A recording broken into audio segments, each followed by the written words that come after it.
এই দেখুন হয়ে গিয়েছে আমার মিষ্টি কুমড়া ভাজি, একদম সুন্দর। এরকম ঝরঝরে মজাদার সুস্বাদু মিষ্টি কুমড়ার ভাজি খেতে হলে অনুমানের রান্নার পাশে থাকুন।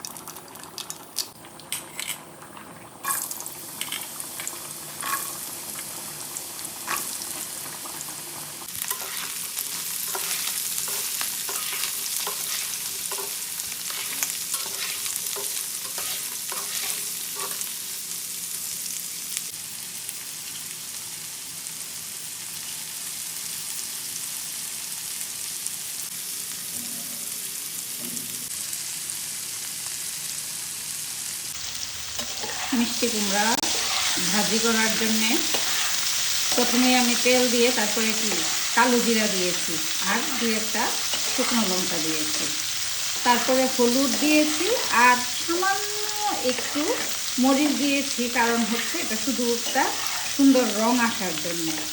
নয়তো কিন্তু মিষ্টি কুমড়ার ভাজিতে আমরা মরিচ দিই না। তারপরে চুলার আঁচ কিন্তু এখানে কমিয়ে রান্না করা যাবে না, তাহলে মিষ্টি কুমড়াগুলো গলে যাবে, গলে ভর্তা হয়ে যাবে। আর আপনারা হয়তো খেয়াল করেছেন আমি কিন্তু এখনও লবণ দিইনি। লবণ দিলে এগুলো গলে যাবে, গলে ভর্তার মতো হয়ে যাবে। আমি লবণটা একদম নামানোর আগে দিয়ে তারপর নামিয়ে নেব। আপনারা যারা মিষ্টি কুমড়াতে একটু মিষ্টি চান বেশি, তারা সামান্য একটু চিনি দিবেন মিষ্টি কুমড়াতে, তাহলে ভাজিটা কিন্তু খেতে বেশি ভালো লাগে।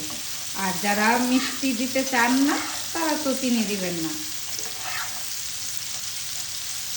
এই দেখুন আমার মিষ্টি কুমড়া ভাজিটা হয়ে গিয়েছে। এখন লবণ দিলাম আর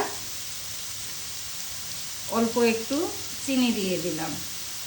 চিনিটা দিয়েছি, দেখবেন ভাজার সময় নাড়া দিলে তারপরে মিষ্টি কুমড়ার রংটা সুন্দর হবে।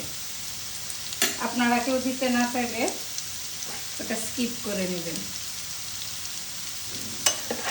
এই মিষ্টি কুমড়া ভাজি হয়েছে ঠিকই, যদি আগে লবণ দিয়ে দিতাম তাহলে কিন্তু এটা গলে যেত, মানে তখন আর ভাজি হতো না, ভর্তা হয়ে যেত। এই আর একটু নাড়াচাড়া করেই আমি এটাকে নামিয়ে নেব। এই দেখুন হয়ে গিয়েছে আমার মিষ্টি কুমড়া ভাজি, একদম সুন্দর।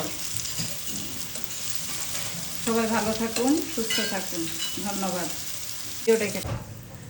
দেখুন ঝরঝরে মিষ্টি কুমড়া ভাজি হয়ে গেছে, একটা টুকরোর সাথে আরেকটা টুকরো কিন্তু লেগে যায়নি।